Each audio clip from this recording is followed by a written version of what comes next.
we talking just normally type of thing. I got called a scruff today. Did you? Yeah, totally out of order as well. It wasn't even me. Why, but who called you that? Who's called you that? Amy at Liverpool. Why? Basically because someone hadn't been tidying up the previous week. I think she was just looking for someone to... Yeah. And I wasn't there last week, so it wasn't me. Yeah, but she always has a go at me because, that's what I'm there for. I take the punches, everybody else gets on with their lives. Maybe you give them out as well, though. Yeah. Well, rightly so too. Yeah. Take all of yours now. And maybe not Ian, because I think he'd probably hurt me, actually. I don't think Gorsty's got it in him. Why are you being so confrontational, anyway?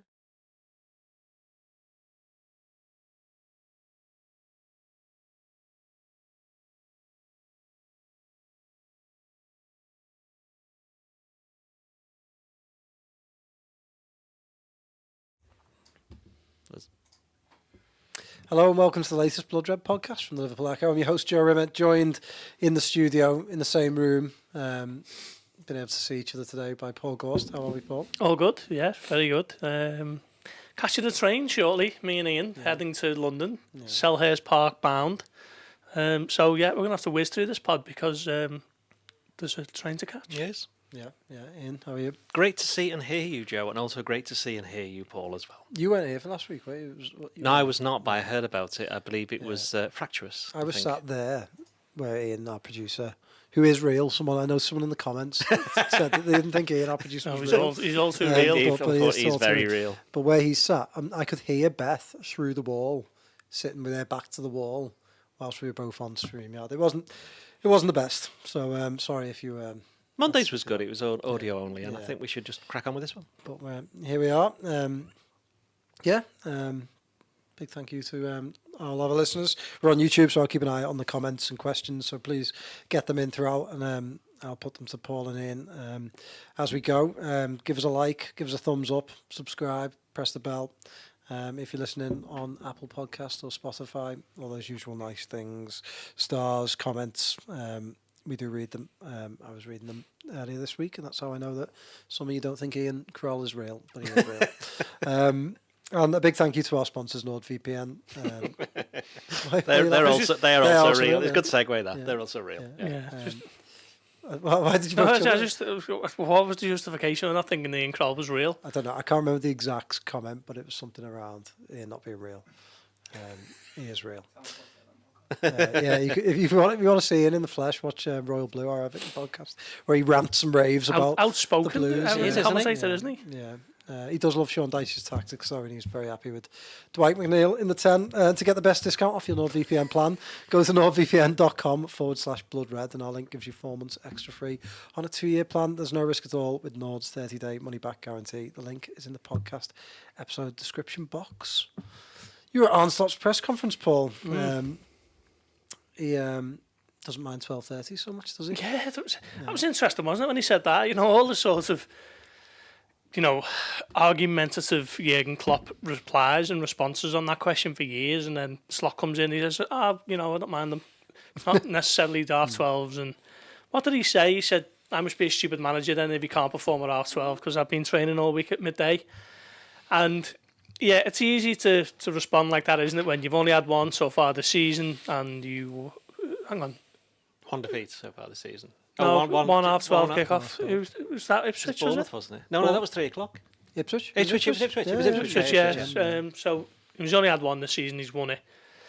Start of the season as well. So, ask him in the spring when it's international break, number 4 of the season. And ask him 6 years in when he's played 400, you've got Brighton away, and your 4 of your South Americans don't come back till Friday morning or whatever, and then we might get a little bit of a different response. But yeah, the biggest sort of issues at the moment is what you ask Arne Slot, because it's all going so well. There's not too much to critique. There's not a whole lot to criticise, and everything is going swimmingly and smoothly. And from a supporter's perspective, I guess that is exactly what you'd like. From a reporter's perspective, it makes our job a little bit difficult when we're trying to ask 1 or 2 things that might upturn some new information, because he got asked about the contracts again, didn't he? And he didn't even give an answer. He just straight bats everything. He just laughed it off, didn't he? And said, "Well, you only asked me the other day, so at least give me a couple of weeks before I can give you the same answer again, and don't sound as boring." But it's all going smoothly, plain sailing so far. And small sample size, of course, but I guess Liverpool probably needed it actually after so much, wider conversation about Jurgen Klopp leaving and, everything that's sort of knock-on effect of that, all the kind of merry-go-round of executives coming in, Richard Hughes, FSG, multi-club model and all this sort of stuff. And at the moment, it's all just quiet and plodding along nicely as Premier League leaders. It's done them no harm this season, has it? The sort of, I don't know, formulaic and slightly boring approach from Arne Slot in terms of his the way he handles things. He doesn't exactly rise to much. But you think about around the Premier League before the season, and to an extent during the season, there's been a lot of talk about Chelsea. Manchester United can't stay out the newspapers for one reason or another. Arsenal, Man City were sort of going at it, weren't they, a couple of weeks ago? Liverpool are just sort of bobbling along nicely in the background, aren't they? Well, we said this, didn't we, on Monday? They haven't played anyone yet, so you have to. Well, I know United was the one game where there was a bit of chat, but that was mainly on how bad Manchester United were, which, to be fair, has ended up being correct. The press conference today I actually thought it was quite interesting. At the risk of us saying it's quite tedious in a certain degree, because he did come up with some good lines. One of them was one that Paul did was on where he got asked about, is it going to the heads of the players that if Liverpool are top of the league? And he says, well, hang on, we're Liverpool. We're used to being top of the league. If you're Liverpool players, shouldn't be like that, and none of them are, because they either were experienced last season from having been involved in the title challenge then, or the likes of Alisson, Trent, Robertson, a few others, Salah, they've actually won it. So they've been in several title challenges, so they know exactly what it takes and what it means to be top at. After 6 games, which, let's be honest, doesn't really mean a lot. No. It does mean that if you've got that many points, you're going to do well to get relegated from that position. But Are you saying that now? Liverpool won't I think get Liverpool. relegated I this think season, Liverpool will that be they- safe. Yeah. To be fair, I also think Everton have got enough points to stay up. So it tells you how the quality of too many teams in the league this season. Which one of them is obviously Crystal Palace, which we'll get onto in a bit. But I thought Slot, you spoke a bit about, are we going to do Nunez and Jota? Yeah, Nunez. Do you want to do that now? Or? Yeah, let's start with Nunez. Okay. Yeah, go on. Because he got asked about Nunez. I haven't got asked about him after the game against Bologna. Kind of started on the same answer, saying, we need to do more to give him more chances. But then he thought about it and went, to be honest, it's been the same for Jota. A quick look at the scores, and Liverpool have scored 22 goals in their 9 games. So that's more than 2 a game. And only 2 of them have come from players who started the game playing as the number 9, which was Jota, the very first goal of the season, and then Nunez' one against Bournemouth, which was hardly representative of a centre. Exactly. It was very much a solo effort. So there's something in that. They aren't getting the amount of chances as they have been in previous seasons. Certainly Nunez hasn't. But Liverpool scoring the goals because of the way that they're set up. And he was mentioned today, look, it's not just about Nunez adapting to us. We have to adapt to him. And to be honest, we need to adapt to Jota still, because they're 2 different types of players, 2 different number 9s. They quite clearly are going to be the 2 options at number 9. And they have to fathom a way of getting everybody together, because he's quite big on... He doesn't really like picking out individuals in terms of when they play particularly well. He'll always say, but they had a good game because everybody else around them had a good game, which, football is a team sport. So that does make sense. And he's quite big on that. And clearly he still thinks that there's quite a lot of work that they have to do with the forwards to get whoever's playing number 9, up and firing and getting a few more chances. But what was interesting, he made a point of saying when Nunez got the chance, he scored, because he obviously put it away, but he was offside. And I know we've had many a conversation about him being offside. By the way, I was right in line with that where I was sat. And I think the ball came too late rather than the run came too soon there. I think if you watch that back, I think it's Trent that plays the pass. Yeah. And there's just a second where Trent hesitates, and that's when Nunez goes, and then he plays it. And it's a split second. And, but the point is that he scored. Yeah, he finished it, which he wouldn't normally That's when I knew do. he was offside, as harsh as that sounds. The fact that he stuck it away so clinically. He'd have smashed it into the Anfield Road if he was onside. He didn't know he was offside, though. No, I know, but it's just... As soon as he stuck it away, I thought, well, that'll be offside. And, it was.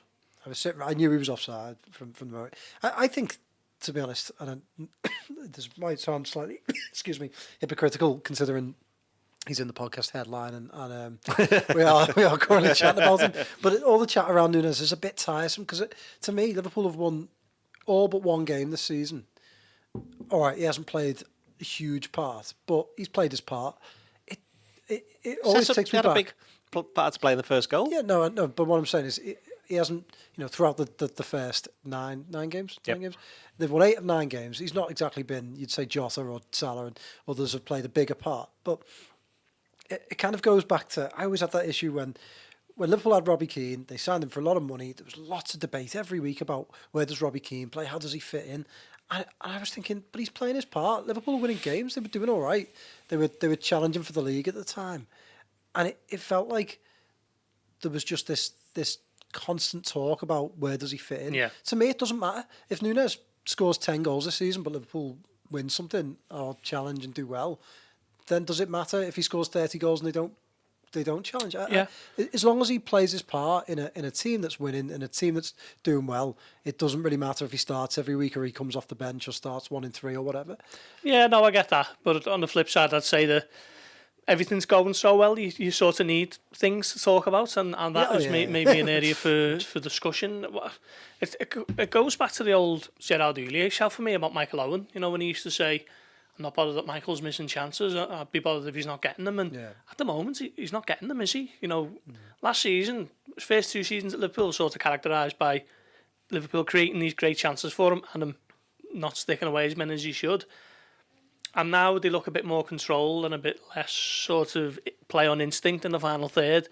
And the chances are starting to dry up a little bit for him. Can't really think of too many that he's had, really. It's early doors, of course, but might, say about that offside chance, maybe could have stayed on side the other night. But other than that, there was nothing, was there? There was that chance that he sort of shot over the bar from just outside the box. Not really a massive chance. I can't really think of too many others, really. He took his goal unbelievably well against Brentford. Bournemouth. That was a brilliant goal, but at the moment he's just not getting those big chances that seem to arrive for him every 5 minutes last season. Yeah, but for all that, I think he played his part. Like Dolly said in the opening goal, he was the one that sort of controls it, plays it out wide, and they won the game. And I feel like it's a bit of a, like you say, there isn't a great deal to get into around Liverpool because of his price tag and because he is a player that's quite polarising. I think people have to have a strong opinion on him either way. Yeah.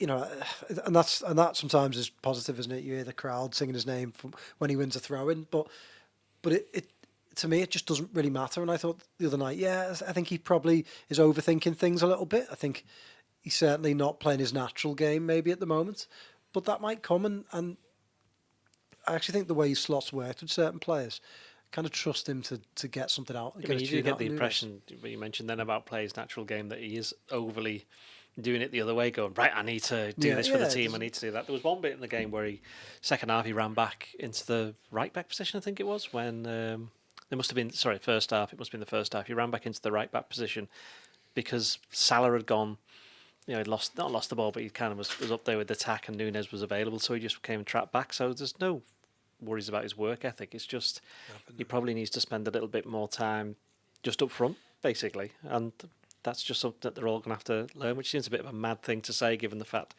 he's been there for 2 years, and as Gorst said, he's created loads of chances for him in the last couple of seasons. But Liverpool are playing a different way now, and he's just going to have to get used to it in the same way that they're going to have to get used to him playing that way. Do you think it's a good thing or a bad thing that he's not going to be involved for Uruguay in the international break? I still think it's a difficult one, isn't it? Because he was playing well for Uruguay. But I think right now, if it hadn't been a new manager, I would say it was a bad thing. Because it's a new manager, I just think him staying fit, him getting some time on the training pitch with the new manager will help him. I also think Jota will get injured. He already had that little knock this week, a slight scare. I know he came back without missing any football, but Jota, touch wood, he doesn't, but he gets injured almost every season. So Nunez will have a spell in this team, and we can see how Slot is already saying, okay, I've got 2 centre forwards, 2 right wingers, 2 left wingers. I don't necessarily think you're going to start seeing Nunez play out wide unless there's a crisis. So I think he will get his chance. I think it's a big test of his coaching ability, actually. What is he able to get out of this player? We've seen what he can do at his best. We've seen what his shortcomings are, and it's a different style, which at the moment the early sample size is that it's going to lead to fewer big opportunities for Darwin Nunez to score. So, like he said today in the press conference, it's about the players and his team working together to try and get these goal scorers into goal scoring opportunities. So I think that is a really interesting subplot to the season, to be honest. Keep an eye on that. So what did you make of the game? We haven't spoken about Bologna in general. It was a good game, wasn't it? It was your birthday. You liked Kirsty. it. You had a good time. I thought it was a really good game. Where did you go for your 40th? I'll let you know in 10 years. If you'd like to say 19 years. if you'd like to say happy birthday to Paul in the comments, that'd be You're nice, late wouldn't because it was on Wednesday. it? Yeah, it was, but still, I suppose I'll say happy birthday to you then. When was your birthday? June 7th. Exactly. I believe you don't know that. Yeah, Of course I don't know. I'm disappointed. sure I remember his name sometimes. Me, Mankind, and Liam Neeson. who do you? Firmino, Alisson, Yeah. Fernando Torres. Candy. Fernando Torres, Paul Merson. To be fair, it's What a good front three. Yeah. My front three isn't quite as good. That's a. that's- We don't have pauses on podcasts. Yeah. That's dead. No. Come on. Anyway, go back to Bologna. Yeah, I thought it was a really interesting game. You really enjoyed it. You Yeah. were quite enthused. I spoke to you, didn't I, yesterday on it? I just thought Bologna, they came to play. They came to win the game. They didn't sit in. They pressed quite well. They were accomplished enough to cause Liverpool problems without causing them too many problems. And they obviously had spells. And I just thought it made for quite a fascinating game. And once Liverpool took the lead, I was looking at it thinking, it really was like, could Liverpool double their lead and get that second one? And Bologna were pushing. So I just thought it was quite I think nice balanced game. the Bologna, I had a look, and that was only their fourth defeat since the middle of January. But obviously this season, I think they've only won one game, or possibly two. They looked a team that had lost the manager and two of their best players, I thought. You could tell that they were a good team, but missed a little bit of that extra kind of magic that you need both in defence and up front. I don't know. The lad at United, Xerxes, not pulled up many trees at the moment, but he was good for Bologna. So yeah, I mean, Liverpool got away with it a little bit at the end of the first half, but overall, I don't think anyone could complain about the results. They just did enough, and I think it was a little bit like the Wolves game, except they didn't concede a goal. I think they started off a lot better against Bologna than they did against Wolves, but in both games, they kind of lost their way a little bit in the middle of it. And Van Dijk said after the game, he said, "Look, I wasn't very happy after the Wolves game, and we've done it again a little bit here tonight, and that's something they're going to have to get used to, because again, going back to the Nunez thing, it's about the entire team getting used to a new way of playing in terms of trying to, when do you know to control the game, when do you know to up the pace, because under Klopp, for the last couple of seasons, everything was a million miles an hour, and as we've said time and time again, when they were most successful is when they knew how to do it and were able to do it, and I think Liverpool are able to do it. But I think they're still learning in the midfield, in particular, when to do it. They were trying to slow it down, weren't they, on Wednesday night, and you could see in them trying to play it out and slow it down. They kept giving it away. Yeah. Bologna were pressing them pretty and well. it gives them a bit of motivation. Yeah. So that's the flip side to it. So you've got to know when to. It was interesting that what Van Dijk did say is that he, not so much the defending. Well, he wasn't happy about certain aspects of it, but he has said up front, we need to be more clever. We need to play the right pass at the right time. We can't just be rushing things when we're winning. We don't have to go immediately for the second goal or just try and score a perfect goal, that kind of thing. You can just pass your way through, especially if you're ahead and the onus is then on the opposition to come out a little bit more. So a little bit more nous required, I think. I think if they'd got the second goal earlier, it would have been a much more comfortable night. And I thought Liverpool did enough to maybe have more of a lead, after sort of half an hour. And then that's when Bologna started coming into it a bit more, wasn't it? I thought Gravenberch, again, was excellent. McAllister had a really good game. And Gravenberch, he almost got an assist early on, didn't he? When he sort of spins his man in midfield, completely opens the game up, gets on the overlap, Beautiful spin, wasn't puts it across the face, and Szoboszlai misses the sort of back heel, and Bologna eventually get it clear. Thought Diaz had a chance to Szoboszlai could have scored. So I think it would have been a lot more straightforward had they got that deserved second early on. But yeah, just sort of typifies Liverpool at the moment. Decent enough, winning games, defensively solid, and then moving on without, big booming headlines one way or another. I quite enjoyed Gravenberch's pass to himself. Yeah, I like that. Yeah. I had a lot of time for that. A little change of pace. It's like something off like when you press like the R2 on Pro Evo or something. It's like he's because he kind of floats across the pitch as well, doesn't he? Because he hasn't got a massive lift on his stride. He can just, for a technical term, he just kind of just. Every time I looked up, he was getting chased by about four players, and he was just clear of them all. It was brilliant. I used the word silky, and someone else used the word silky, and I think that's a nice way to describe him. When's the last time you've seen a player so transformed as Ryan, because with Gravenberch, I can't remember seeing any signs of this last season. Certainly, obviously you could see signs of his ability. He had great technique, but he looked very much an attacking player who was quite lightweight, who didn't play the ball at the right times. Nothing like a defensive player who seems to cover the space, move the ball at the right times. His ability to sort of bring that ball out now is, I don't really want to say it because I feel like... Say it. It's Vieira-esque, isn't it? That's what Vieira... Don't say it. Yeah. I don't want to say it because He's nothing like Vieira. It's only... See, I think that reminds me of how Vieira used to stride through midfield. Oh, no, and then as he got older, he became more smaller passes. I know where you're coming from, but I disagree. I think that the gliding in different ways, I wouldn't compare him to Vieira, sorry.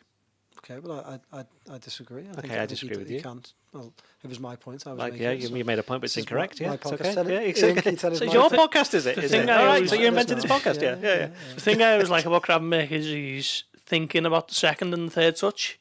Yeah. As soon as he gets the first, and good Gorsty making peace there. When he, that's what I am, the peacemaker. Yeah. When he sort of drops the shoulder, he'll do it tomorrow. There'll be a time when it'll get played into him, and he'll drop the shoulder without touching it, and he'll go away from his man. And he's been brilliant to watch, really. And I think he's sort of masking the good start that McAllister's had next to him, just because he's a lot more subtle in what he does in terms of the good bits of his game. Is a lot more. Cerebral, very intelligent. Took his goal well, couldn't have missed really, could he? But yeah, he started that move, McAllister. Yeah, he did. Yeah, I just think those two there in that position is a big reason why Liverpool have been so defensively sound.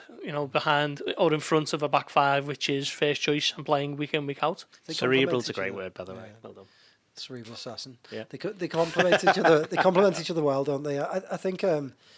Going back to that, can you remember another time when a player's been so transformed? I can't. I thought we'd bought some time there. Yeah, I think something else. He's so different, isn't he? I can't imagine. I mean, it's not quite the same, but Mane went up from the right to the left wing and did rather well on the left, but he'd already done reasonably well at the start of his time on the right.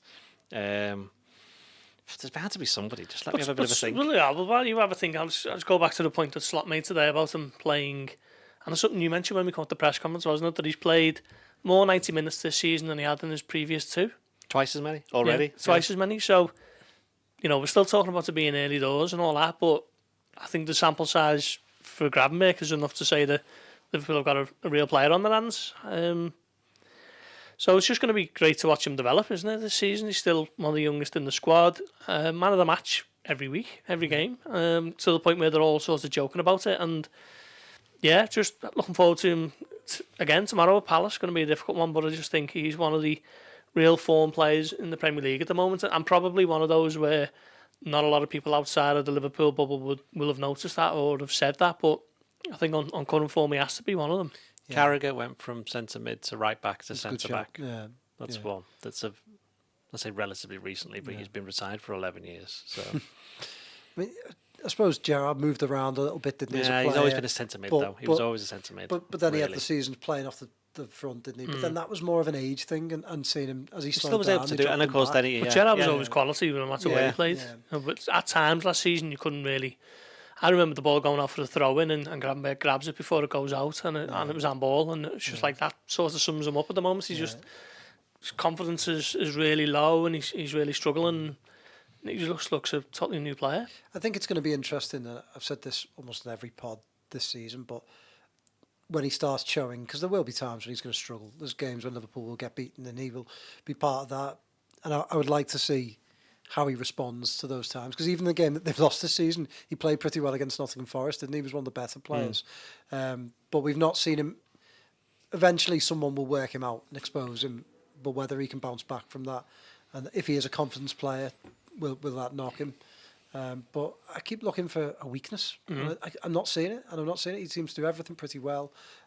He puts himself about. He seems to anticipate where the ball's going to go. He covers ground well. He passes it well, and he takes Liverpool up the pitch. Like, they haven't really had a player like that. Keeps hold of the ball very well, and I think that's important in that position. Yeah, absolutely.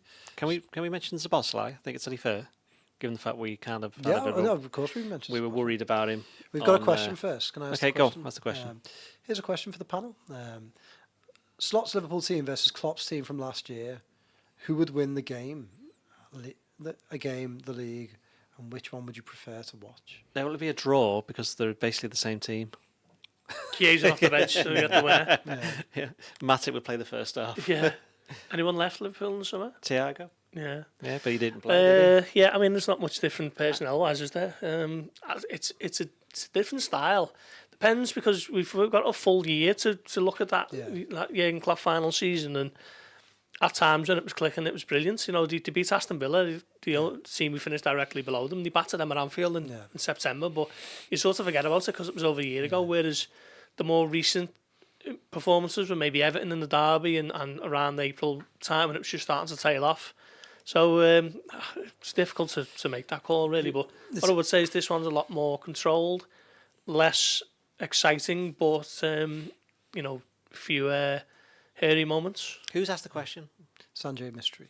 Well, I would like to answer it by saying I kind of know where they're coming from, and I want us to say that this Liverpool team is more boring than watching Jurgen Klopp, and the answer is it is. It is as simple as that. But what that does mean then is probably got more chance of winning. So I think that it's a funny thing, isn't it? Because we take a manager as good as Jurgen Klopp was and a team that was good and say already after 9 games this might have a better chance of winning. We'll find that out over the course of the season. Well, it's way too early. I saw some people saying Gravenberch has helped me. What was it? That tweet that helped me get over my Fabinho and Henderson thing. It's like, hang on. Do you mean like these two players who literally won everything, and it's because of them two that they did win everything? People just forget. I think the highs and lows of last season are probably bigger than what this team are capable of. Maybe if that makes sense. Like, I don't think this team are going to get beat 3-0 at Anfield by an Atalanta, but can you see them tearing into Chelsea the way Liverpool did in January, 4-0? Yeah. It's different, isn't it? Yeah, it's going to be interesting. Those big emotional nights at Anfield, will they be able to play at the tempo and pace? And also, could Slot have got a team full of a lot of reserves and children in the League Cup final over the line like Klopp could? I don't think there's many managers in the world. But then would they have all been injured? Yeah, well, they're all exactly. I think it's a really interesting question. I think you should remember this and ask us again in a year's time. Yeah. So make a note of it. I've got some more comments and questions I want to get to, and then we'll talk to Szoboszlai. Okay. Sorry, Sanjay's replied, that's the thing, boring and winning or exciting and losing. I don't necessarily think... You can be excited and win. Yeah, you can do that as well. And I think it wasn't necessarily losing, was it? Like, Liverpool lost how many games? In fact, you could argue that when Liverpool lost the games, that's when they were boring. I mean, they were tedious against Everton, for example. I think we'll know in a year's time, Sanjay, so please remember, and we'll come back to it. A couple of other things. William Cummins says Trent actually delayed the pass because Nunez was offside. I was honestly right in line with that, and I'm pretty sure Nunez wasn't, but... You might be right. Maybe Trent just thought he would be. Yeah, I think there was just a split second where Trent had to get his head up and look for it. Nunez had to stay on side. It was just one of them. I don't necessarily think it was one of the ones that we've seen from Nunez where he just went too soon or was clearly offside. I feel like it was a little bit more understandable. Just make excuses for Nunez. And I don't know if this is a friend of yours, Gibson Fender. Yes, I think it might be. Ian Doyle has such a cheery disposition. Thanks. Thank you very much. Look at that smile. There you go. Okay.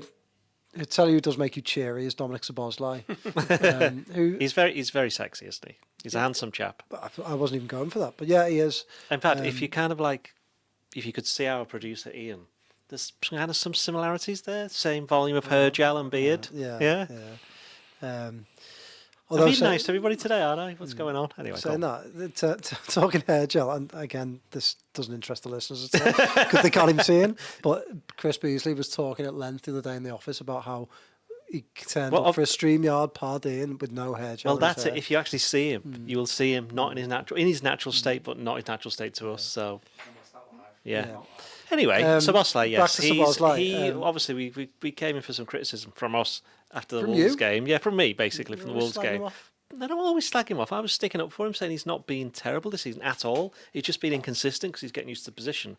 But what he did on Wednesday, he got back to what he was good at when he first started, which was, that sounds ridiculous, run around a lot, do a lot of pressing, win the ball. Yeah. And then he was able to build from that. I mean, he was involved in the build-up for the first goal with a nice little pass around, flick, wasn't it, back to McAllister. And I think the second goal he passed it to he passed it to Salah, didn't he? Yeah. Yeah. So he gets an assist. So he gets an assist as well, which he's now assisted 3 goals for Salah, one at Ipswich and United as well. So I think he's a player that I think the fans want him to be quite good. I think they'd be quite happy because I think they can see what he's capable of doing, and they're not soft. They know he got injured, this, that, and the other, and he's only 23. So all the things that we said on Monday as reasons for him not being consistent enough still apply. I mean, there's every chance that against Palace, if he plays, he could be a bit below par, but that's just the way it is for players at certain times. And you mentioned about Gravenberch, same thing will happen to him at some point. And the same thing happened to McAllister as well last season. That's just what players go through. So that he can do that this season and still contribute that 1 goal and the 3 assists, that suggests that he's on the right track. He just needs to believe it a bit more, I think. I thought it was his best performance of the season, actually, particularly defensively, where he seemed to constantly be closing down the Bologna players and stopping them from playing out and stopping them from playing through midfield. And that is a big part of what Slot wants him to do. He's the number 10, but it's a number 10 which comes with a lot of sort of defensive responsibility, which is unusual for that particular position. I think I said last week that maybe this is an area where Liverpool can upgrade at some stage, and I still probably feel that really with the number 10 being important to the team. But he's it was a big improvement. And Slot said, didn't he, was at the AC Milan press conference, that he wants him to start upping his goals and assists. And he answered them with a goal the following night in the game itself, and then he gets an assist the other night, which should be Trent Alexander-Arnold's assist, really, given he took the marker away with the overlapping run, didn't he? But yeah, it just needs to be doing more of what he was doing the other night, I think, Szoboszlai. So yeah, funny enough, I think he's been a massive part of everything good Liverpool have done this season. I think even when he doesn't play well in terms of on the ball, like Wolves, I think he's the sort of player that looks quite scruffy when he has a bad game. But I think physically, he's by far better than anyone else that can play in that 10 position. I think in Liverpool's squad, I think they're very different players, but I think he suits them best. His ability to get back goal side after running the opposite direction, I don't think any other player in the team can get back as quick as him. There was one the other night where he comes back, I think over on the right. Well, it depends which side. It was Bologna. We were attacking down Liverpool's left hand side, and he came all the way back and put it out for a throw in, and made a tackle back. And he does that a lot. I just think with Szoboszlai, I think people's idea of a number 10 is, well, Liverpool's actual number 10, which is McAllister, a classier sort of player, ball player, someone who's slightly slower, pick and but locks, can pick passes, unpick blocks, and he's not that, is he? He's a bit more of a physical specimen. He gets around the pitch. He's a bit more power, but I think that is the modern number 10. The modern number 10 can press. The modern number 10 can get back in and defend. The modern number 10 can win headers, and I think the start of last season we saw him scoring goals, perhaps playing in a different way. Whereas now this is the player I think Szoboszlai is, someone who's a lot more physical, and I just think for Liverpool defensively he's so important.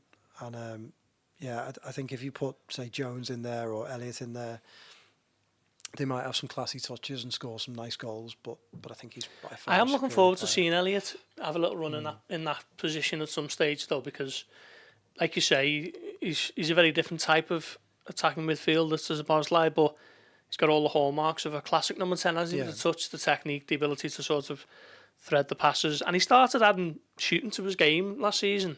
I know it was something he worked on and started to come to fruition a bit. Did he get the goal against United, was it, in the Cup? Yeah.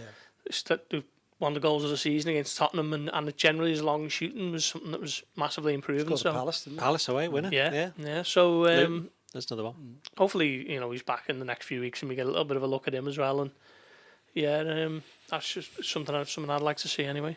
I think Harvey Elliott will come in handy when Liverpool have a lot of the ball. There's a forest basically sitting deep, and you're seeing a lot of the ball, and you want to get shots away from different angles, because I think at the moment they're trying to play through teams a bit. Oh well, this is embarrassing, isn't it? Cardinals. Line's off. Yeah, I thought it was off. Go on, sorry. Answer it live on air. Like, who was it that did that in a press conference? Didn't someone make them answer it? It was Mourinho, was it? I don't know. It sounds like something he'd do. Yeah. Who was it, Doyle? One of our colleagues. Anyway, lost my train of thought now. That's most unprofessional thing that's ever happened in the pod. Yeah, Elliot, it'd be interesting when Liverpool are playing another Forest type team, if they've got Elliot back in the team, and whether he can help them pick that lock, as you said earlier about Szoboszlai. Yeah, it's very different. And I think Jones could have a little go in that position as well at times. Maybe cup games, see how he gets on. I think he's got. Did well against West Ham, didn't he? And thought he did all right when he came on. The second goal in particular, where he starts the move and he threads it through to Jota with the little nutmeg. But yeah, back to Szoboszlai, I thought it was his best performance of the season, actually. Yeah, agreed. I just think he's done very well this season, quietly, and he just gets around the pitch. His engine is just incredible, really. If he can stay fit, I say that about a lot of Liverpool players because of recent history, but it's massive for them. Palace away. Strange game, Palace away. I think it's one that Liverpool supporters in general tend to go, this is tough, dread it. No, it is always tough. They've got a great record there, but it's always tough. It's never a nice game to watch. They've won 8 of the last 9, though, and the other one they drew 0-0. Yeah. So that was all of the Klopp as well. The 0-0 one, was that the one? Cater's last game. Cater's last game, and it was awful. Yeah. It was one of the worst games you'll ever see. The only thing I remember from it was Trent would have scored a free kick, but he booted it right to Henderson, got it away basically, and hit him on the head as it was going in. But yeah, how do you see this one playing out tomorrow? Another 12:30, Crystal Palace.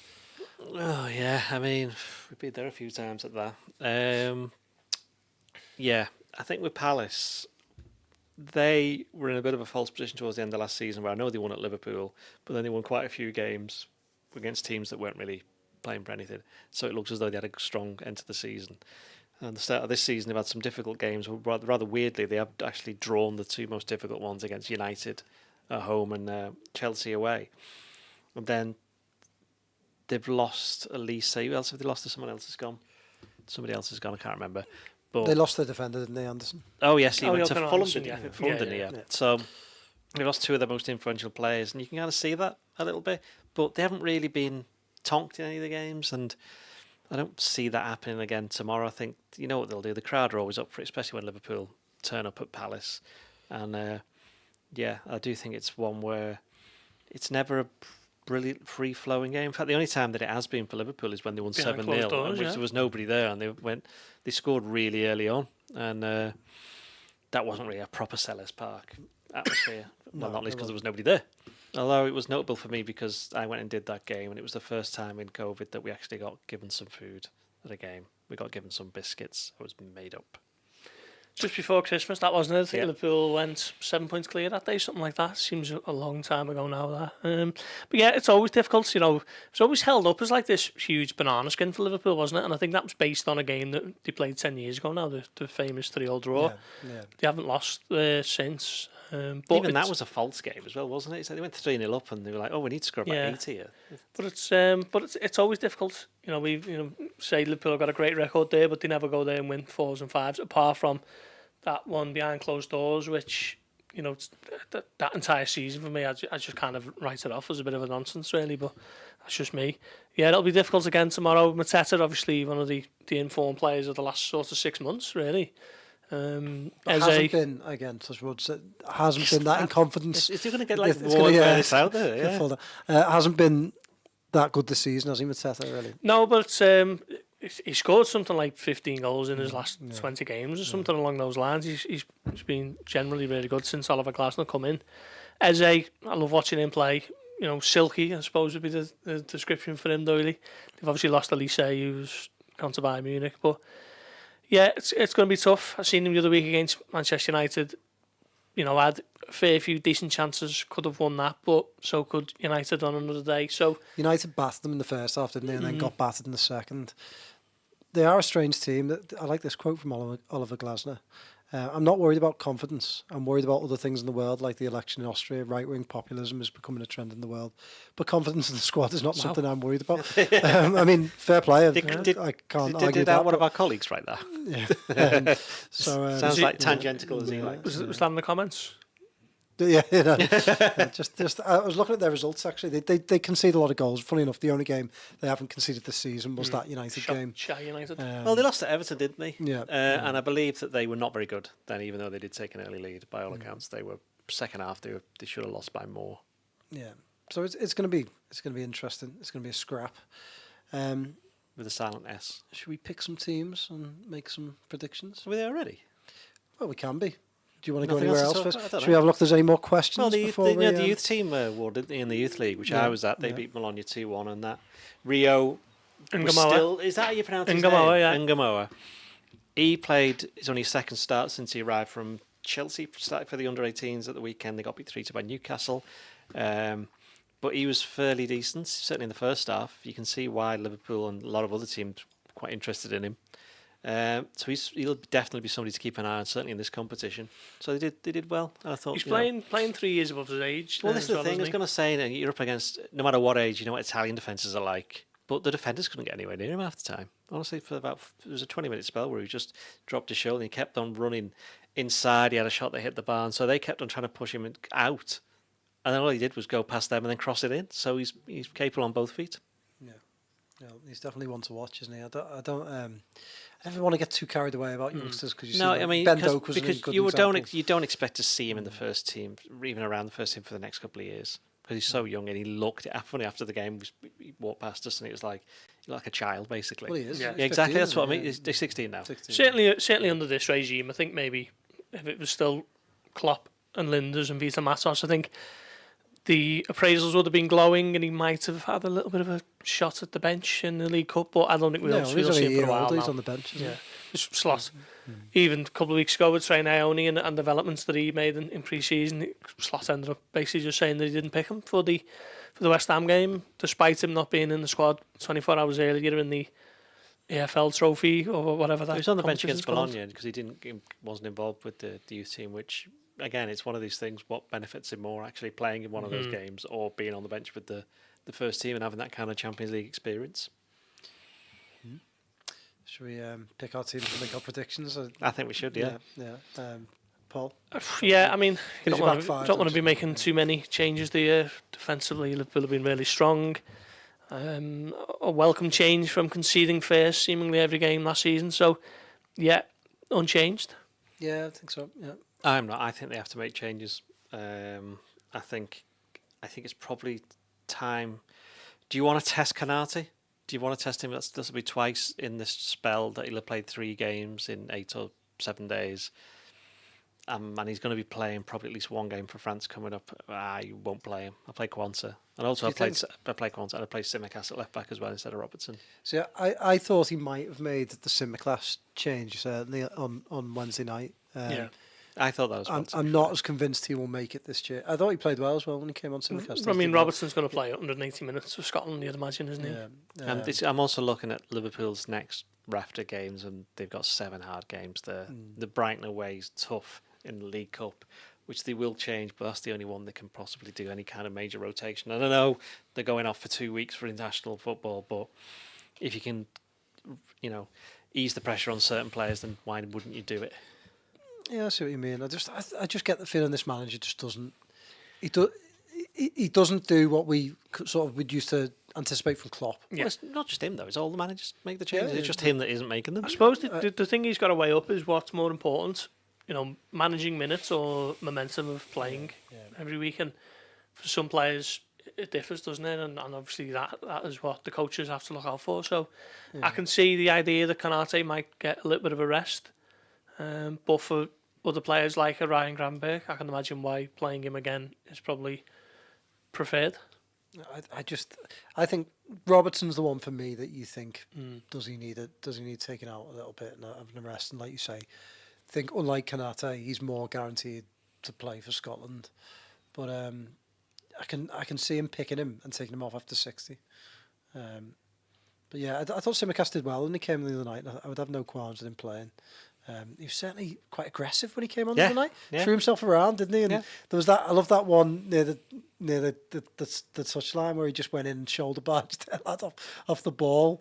And I thought they'd certainly give a free kick, and the ref was having none of it. It was a bit of a strange ref. It was a very odd ref. I thought he started well, It was and then only Just giving yellows for all kinds. It was only a for second playing. Champions League game, and I Was it, think yeah? I think the occasion got to him a little bit. I thought he did well until he booked Van Dijk for, I can't remember. It was but didn't flailing feel arm. Was it flailing arm? Yeah. But Canate and For being on the pitch. Yeah. Just For like there. shoving each other. I think they were a bit annoying, but I don't think he needed to book them. God, if that was the case, I get booked every time I just walked into this office or in my house, or in fact anywhere. Yeah. Go on, give us the yellows. give us your midfield. That's why I wasn't there for West Ham. I was banned. Yeah. Midfield, same. Same. Yeah, I mean, you can make a little bit of a case for Curtis, but yeah, certainly with Gravenberch and McAllister, you definitely want those two in. But I'm sticking with it. Tells you forward line. Then. Yeah, sort of under with this. I'd bring back Jota for Nunez. I think Jota has got the shirt at the moment, and I actually think, maybe not the time for the debate, but I think Liverpool might need a number 9 at some stage. Yeah. To really go down the middle and be a big number 9 for years to come. So they did number 9 and a number 10. Well, maybe. But I think they do. Gorst is do reading the whole Just- team. just- Yeah. But They need to get Salah, Salah obviously Trent Jota. and Van Dijk are going, so they need to replace Yeah. them as well. Yeah. and just to play devil's advocate, really, I'm going to put Gakpo in instead of Diaz. Just because I think both have been really good and give Gakpo a bit of a run out. I'm going to play Gorst's advocate and do exactly the same thing. I'm going to put Diaz on the left. You just said. Yeah, I know. He said Diaz on the left. No, I said Gakpo. Oh, sorry, I meant Gakpo. Sorry, yeah. Gakpo's playing, I meant Gakpo on the left, Jota down the middle, and on the right, Salah. So I'm in agreement. I'm going to keep Diaz in. I thought he looked a bit tired against Bologna. He kind of went missing for a bit. I think he's done that last 2 games. I think he has gone for.